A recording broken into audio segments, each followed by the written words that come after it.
Welcome to the SMB Community Podcast with hosts Amy Babinchek, James Kernan, and Carl Polachek. Produced by Kernan Consulting and for the international MSP community. We are dedicated to making every IT professional a successful IT professional.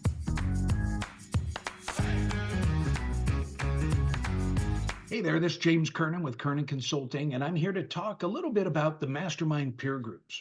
So with the Mastermind peer groups, you get a powerful combination of customized coaching, accountability, and weekly synergy sessions with like-minded professionals from all around North America. These peer groups are really focused on sales, marketing, and growth. It's all about results. And you'll experience weekly accountability meetings, monthly trainings, and then quarterly face-to-face meetings where we all get together on a quarterly basis in fun cities all around America. So be prepared to take your business to new heights and see if you've got what it takes to be one of the Mastermind peer group members. Thank you. Hey, everybody, welcome back to the SMB Community Podcast. It's James Kernan with Kernan Consulting, and I am here with two gentlemen from BitWizards out of Florida. So I've got Louis Erickson on today, the COO and co-founder, and then we've also joining him, we've got Sam Blows as well. So, hey, welcome, gentlemen. Thank you. Hello, Yeah, hello. happy to be here. So our topic today, everybody, we're going to talk about, I'm really excited about this topic because I am a huge fan of what we're going to talk about today, but we're going to talk about the importance of client relationships. And I think it's going to venture outside of just clients. You know, it's more or less our ecosystem as MSPs and tech companies, but, you know, our employees, you know, our entire team, you know, our strategic partners, our clients, you know, to me, that's all three of those groups make up your ecosystem inside your company. And we're going to talk about that today. So I'm really excited. So anyway, welcome. Great topic. Super excited. Before we dig into that, maybe Louis, I'll let you go first. Tell us a little bit more about your organization. I know you're down in Florida. You've been around for almost 25 years, but can you elaborate a little bit more on the company?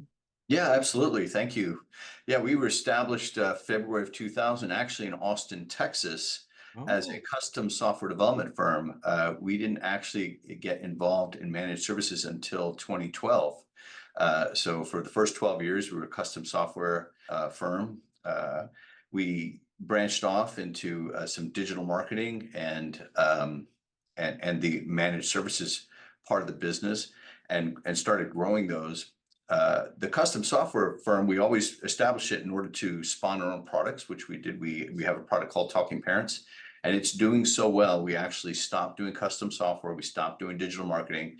We moved that staff into TalkingParents, and now BitWizards is solely a managed service provider doing it. So good for you. Good for you. I love success stories like that. I just was up on the website, saw your giant team. You know, I can't tell you how many MSPs I've talked to that have been around for 20 plus years, and there's three people. You know, you've got to be close to 100. So pretty exciting stuff. So let's kind of dig into the topic, you know, client relationships. You know, let's maybe start off with your motto. That kind of caught my eye. Sam, why don't you jump in on that? You know, tell me your motto and how you know, that will define your culture and how you treat people. So let's start there. Absolutely. Thank you, James. Yes. And I wanted to tell you thank you for having us and for hosting us today, because I'm the same way. It's a topic that is near and dear to my heart, is talking about these relationships that we form with our clients, because it completely changes the dynamic of how we as an MSP interact with them. And for us, as you said, we have a motto here, and it's not even our like official company motto or anything like that. I remember the day that Louis walked into one of our IT meetings and wrote it on the whiteboard, just kind of like we were out of the top of his head as we're coming up with this. But the idea there was that our motto is that we want happy customers and great IT in that order. And the most important part of that, of course, is the in that order part, because as technicians, and I'm that way, I'm a technical person, and I love all things technology. And so it's so easy to focus on the technology. And we've said, yes, we want to do great IT for people. We want to do the best job we can do. But the most important piece to it first is making sure that our clients, our customers are happy. So we said, happy customers, great IT in that order. And now we have built the rest of our MSP around that principle. Yeah, I love that. It's more the motto. It's a mission, you know. It kind of talks about your culture. So what does that look like? Help explain to the audience. How do you guys live it day in and day out? How'd you get there? I think it's important to say that the idea is a great idea, but it only works if it actually works. And so we wanted to make sure that it will actually pan out, and the statistics are speaking for themselves for us. We're currently on a streak of 211 days. So we're on a 212th day of having 100% CSAT response from all of our ticket work, all of our project work, all of our clients, and all of the responses have been 100% positive responses. And on top of that, our response rate is over 36% of closed work that is getting a response, which is a high statistic. It's over twice the national average. And so because of that, we said if we're getting such good customer success responses and we have such a good relationship, it stems from that motto, from that vision of happy customers, great IT. And for us, that starts from when we're hiring, through the interactions we have with our clients, and then the ongoing components we keep in place for that with our clients. And Louis, I'm sorry, I didn't want to cut you off. Oh, no, not at all. It was a great explanation. And here's this is what I like to say. It isn't because we haven't made a mistake in 212 days. Mhm. It's impossible.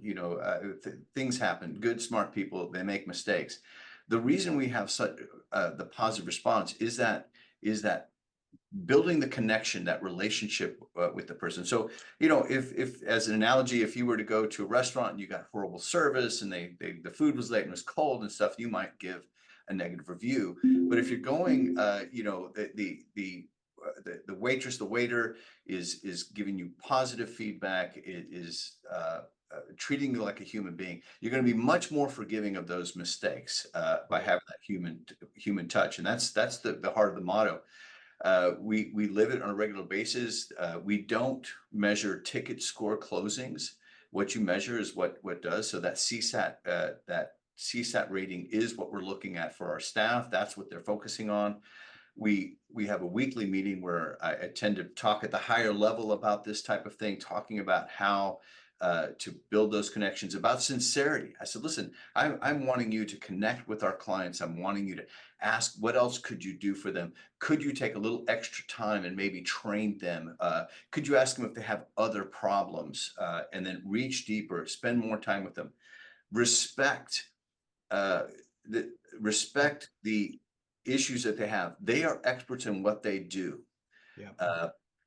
Do not look down, because there's a nice story, and I don't know if we have time for it, that Sam actually did, where somebody had just a horrible time because she said, all of my clients were here alphabetical and now they're all over the place and I have to hunt for them.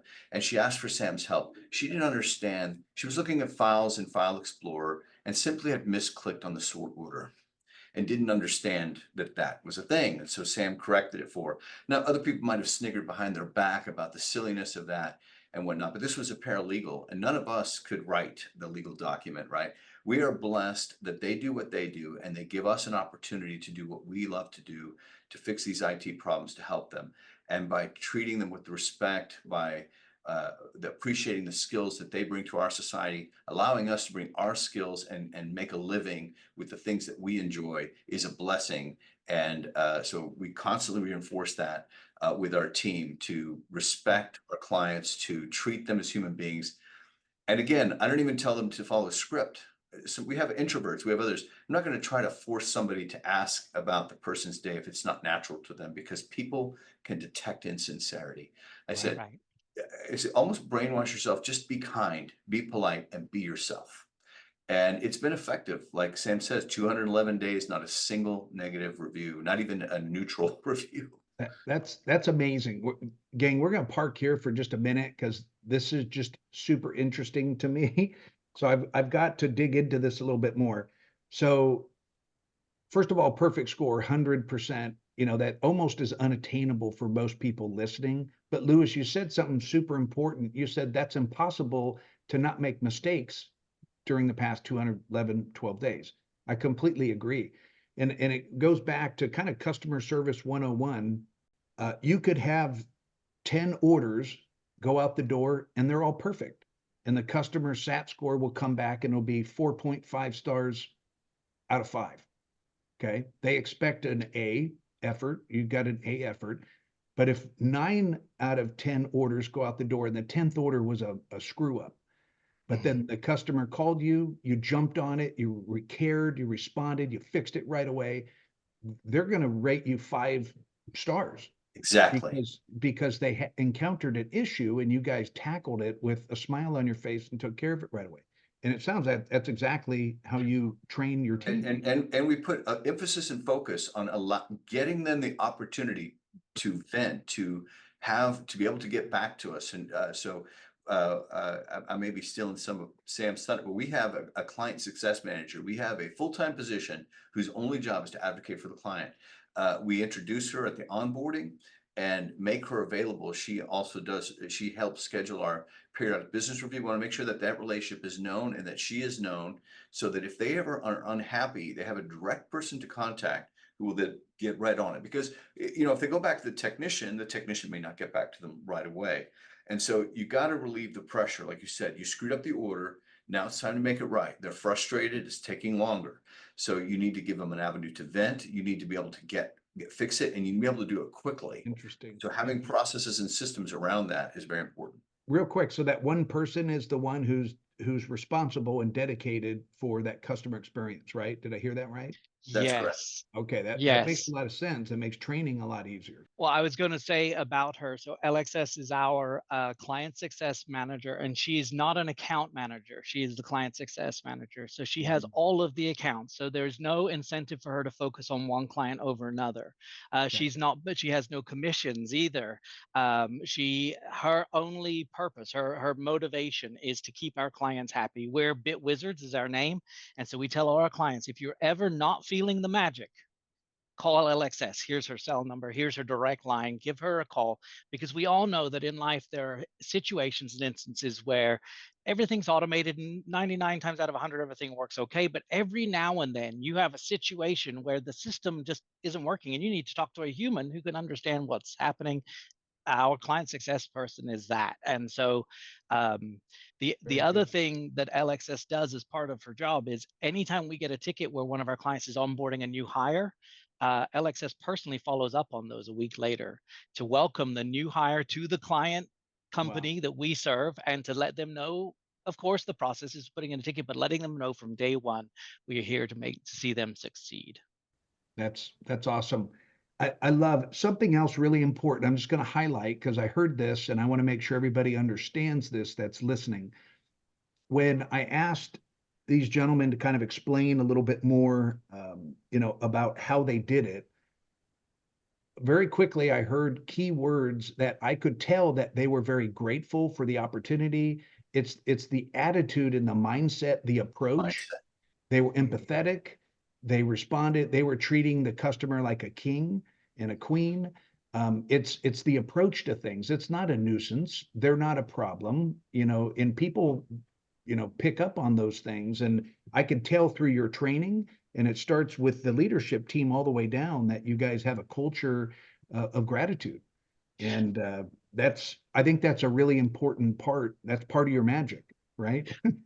So I was actually I was on a panel recently where they had invited IT professionals from the community to speak to our local college for all of the students going through the technology programs and the IT learning solutions that they have there, because they wanted to give them a Q&A session to say, what's it like in the real world? You guys are about to graduate. You're about to start getting some real jobs. What is it like? And one of the questions that came from the students was, what is the toughest part about being in IT? And the first 3 or 4 people that answered they all said the same thing, because everybody chuckled. It's the users. Oh my gosh, they're going to drive you crazy. You're going to set up the printer and they're going to break it. And you're going to get their computer all set up just right. And the best thing you can do is lock them out, because all they're going to do is make it worse. And so I jumped in there, and not to be, that guy, but I said, I think the biggest issue in IT, it is not the user. I think the biggest issue is that we think that it is the users. Really, the biggest issue is that we think that the thing that needs to be fixed is the printer driver that's no longer working, but that's not the problem. The problem is the accountant who has to make payroll by 3 o'clock and she can't print the pay stubs because her printer's not working. And Right. what do we have to do? We have to get her printing payroll by 3 o'clock. It has nothing to do with the printer drivers. And that's what we train our technicians from day one. What is the problem you're solving? Not how are you going to solve it? What is the technology? But what is the human on the other end? What are they experiencing and how are you going to fix that? We have a triage desk in order to help do it. They're non-technical people in order to have the communication and the prioritization so technicians can worry about the work. And that's exactly right. One of the things that they try to do is we don't want to hear, they have to prioritize work. Oh, the printer's not working. Okay, that probably gets a low priority. But when you ask those additional questions and they're trained to do so, and you find out the problem isn't that the printer's not working, the problem is that payroll has to be out by 3, then you realize that that is a different priority, and you can attack it. So asking those questions, getting away from the technology is very beneficial, makes the client feel better and heard. So talk a little bit more about you've obviously got to be very deliberate and strategic with your hiring and your training of your employees. Can you elaborate on that to make sure they're a culture fit? I'm going to steal this from a great video, which I would actually recommend, that emphasize really what we did. Lexus put out a video recently, and I'm sorry, it just came to mind when you said it, so I don't have it ready to give. But if you look up Lexus and hospitality, the video will come up, and they got it from a restaurateur. And I'm going to steal this from him. We've been doing this for a while. He says we hire 49% on skill and 51% on character. And because you can train skill, but you can't train character. Right. And we don't want prima donnas, we don't want the arrogance, we don't want the hotheads. And amazingly, we're pretty good at it. So we use the DISC personality profile training. And for those who are familiar, it's easy enough. But why do we use that one? Because many of these are to tell you about yourself, and DISC does, and that's great. But DISC is specifically to tell you how to identify the communication styles of other people and adapt to them. Because if the golden rule is to treat others as you would want to be treated, the platinum rule is to treat others the way they want to be treated, and it is different. It is that we end up with the CSs, which is the perfect personality profile type for DISC. And again, we don't test before we hire, we test after, and we end up with a lot of CSs. So we're looking for those character traits, the analytical with that steady, calm demeanor. Like you said, part of it is also the training, the constant brainwashing of, I call it brainwashing. It's meant to be a bit of a joke, to be kind, be polite, be grateful. Right. Got it. And so the CS, I'm very familiar with this. Is that more on the technical support team? Are the profiles different for sales or other departments? Absolutely. And Okay. that's what I meant. The technicians who end up dealing with the people on a day-to-day basis who might be introverted or who might be, again, I said, I don't have a script to say, make sure you ask them how their day was and ask them what they're doing. In fact, some of our clients wouldn't appreciate that. If you have a Right. deep personality style, you need to hit bullet points and get out of their way. I will hand this behind the scenes. That's the way to treat that person well. Don't you worry about it. When you come back, I'll have this fixed for you. There's other people, they want to know that the S's maybe, hey, watch, this is what I'm doing. You can watch me. You can talk through the steps if they don't want to leave you alone on the computer or something.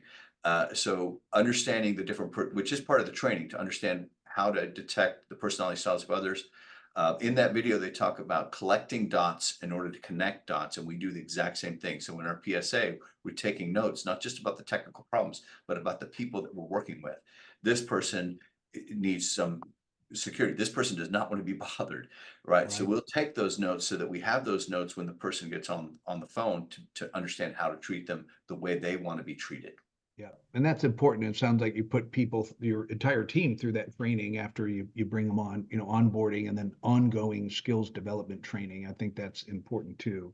So something else you said that I think is fascinating. I love this. We're going to dive into this. You said a while ago you declared QBR bankruptcy. Can you elaborate on that? Absolutely. And it's interesting for us because so much of this felt like we were riding the bike while we were putting it together. But one of the things that we discovered as we were building our MSP line of business was that QBRs are what you have to do. You got to have a quarterly business review with all of your clients. And I would say about 9/10 of the time was spent trying to chase down our clients to get them to sit down for the QBR meetings. So I'm sure other people are familiar with that endeavor, which is its own challenge. But then I also found that we actually had CEOs hanging up in the middle of a QBR or just dropping off the call because something else was happening. And it kept tending towards where the decision makers were no longer attending the QBRs. And I'm sure other MSPs are very familiar with that. And so we said, let's declare QBR bankruptcy, because we realized we have this very polished brochure that we put together that has all of the ticket statistics, all of the vulnerabilities that we've uncovered and fixed. And it was really amazing, but it showed just amazing how we were. And we realized that our QBRs were a show up and try to resell the value of what we're providing so that they re-sign the SOW at the end of the year. And we said, we've got to change that and make it about the client. So we changed it from a QBR to a PBR. It's a periodic business review when it fits them, not when it fits us. And also, I would much rather sit down and have a beer with one of our clients as a PBR. I'm just going to go there. I thought PBR was Pabst Blue Ribbon. That's exactly right. We're like, what do you have available for us to sit down and have a PBR together? Is what I say. What I said to my clients. And then it is a conversation about what are you guys struggling with right now? And where are you going as an organization? And we just tried to not even talk technology, just the things that they're struggling with. If they're a nonprofit having a hard time raising money, we're going to talk about that. If they're a construction company dealing with new regulations that have come out, we're going to have that discussion there, because that then opens up the opportunities for us to have the conversations, but then the clients become so much more communicative with us as well. So we do PBRs instead of QBRs, and we don't even have a document that we deliver for. Gang, we're about at the end of time here. I just wanted to make sure, maybe one last question you guys can elaborate on. Talk a little bit more about that client success process. So how do you stay connected to the clients, with the periodic business review? I know the frequency is going to be different based on the needs of the client and what they'll allow you to do or want to do. But what does that process look like now? And LXS has an additional, she isn't just there to reactively wait for the calls. She proactively picks tickets, and then we'll actually go and call and ask about their experience with the ticket. And literally, typically we have this order where we ask, what did you least like about this interaction, or maybe what did you least like about BitWizards? That could be anything. Trying to find something they didn't like, and then asking the second question is, what did you like most? Which is also helpful. We always ask that question last, hopefully helping them think about what did I enjoy about working with BitWizards, and leaving that as the last thing that we're talking about, rather than the positive then the negative. We do the negative then the positive, trying to get feedback. Allows them to vent, allows us to get feedback to improve our service so that we can, what we think is important to our clients isn't necessarily what they think is important to them. And getting that information, again, collecting the dots, tracking that information so that we know next time is very helpful. Sam, what else could we add to that? Well, and I think in life, any relationship can be measured by the amount of communication that is in that relationship. If you've got a husband and wife that have barely said 2 words to each other in 6 months, it's not a great marriage. And so as an MSP, no news is not good news. And so those are the things that LXS is tasked with keeping an eye on. If we're getting last minute onboardings from a client, that means that they're not communicating with us, which means our relationship is probably getting rockier than we think it is. And so there's this little bit of well, we both said I love you at the altar. How often do I have to keep saying it? Type element to the relationship as an MSP. But the truth is, like any good relationship, the things we did to get them into this relationship are the things we have to do to keep them in this relationship. And so that is our client success manager's role, is to look for not just CSAT, but other ways to measure how our relationship is doing. And most of that comes down to the amount of communication they have with us. How much do they forgive our slip-ups when we do mess things up? How respectful are they towards our staff? Because that's a reciprocal reciprocal thing with our staff being respectful to them. And the other thing that our client success manager does is she polls the technicians to ask them, who do you like working with and who do you not like working with our clients? And it makes for a great conversation when we have those PBRs to say, I just want you to know you were voted #1 out of all of our technicians for their favorite person to work with. And it, again, completely changes the dynamic of that relationship. Great. I love We've it. made some investments in that too. We had CRA come out last year for our entire leadership about communication. You know, one of the interesting things says is every interaction you have dictates the path of the relationship. You know, boiling it down to the most basic interactions. You know, you met your spouse on day one, and obviously you weren't going to be kissing on her, right? Then some interaction happened and it kept moving, and then it can go the wrong way. You know, if you end up having negative interactions, it'll do those paths. So, you know, they really emphasize that each moment changes the trajectory of the relationship, and so we keep that in mind. We also had Michael Reddington from Disciplined Listening come and give some training. So we emphasize communication. That's where a lot of the failure is in technology, is communication. Figuring out what really needs to get done. And so we've made an investment in that with our entire team as well. Yeah, very smart. Well done, guys. Well, hey, we are up against the clock, so we're going to go ahead and wrap up. Gang, first of all, Sam, Lewis, thank you for being on today and sharing your wisdom with everybody. You guys are a true success story, and you know, this industry is very challenging. Okay, these guys get it. I can tell by what they're saying and how how they treat each other and the words they're using, and they're explaining their whole culture. You know, this industry, it doesn't have to be so hard. You guys are all smart enough. Just you know, don't reinvent the wheel. Just find out what works and replicate it. Okay, replicate it and check out. I think it's correct me if I'm wrong. It's bit-wizards.com. That's your domain? Yep, and you don't even need the dash. We have both, but if you want with or without. With or without, yes. Fancy, all right. Well, yeah, check them out. Follow them on social media. These guys get it. And again, thanks again for being on the program. Any final comments, gentlemen? You know, we didn't really, I think one of the key things, unfortunately, we're not going to be able to explore, but one of the key things to actually make our customers feel better is the emphasis that we play on our staff, treating them well, relieving stresses, good pay, good benefits, training opportunities, social activities. When they're happy coming to work, they do a better job for their customers. And that's a whole nother podcast. So yeah, it's, you know, maybe we'll call that you know, happy employees, great IT, you know. That's right. Yeah. Anyway, well done, guys. Yeah, we'd love to have you back on the program. You guys have a great rest of the week, and thanks again. Thanks, James. Thank you.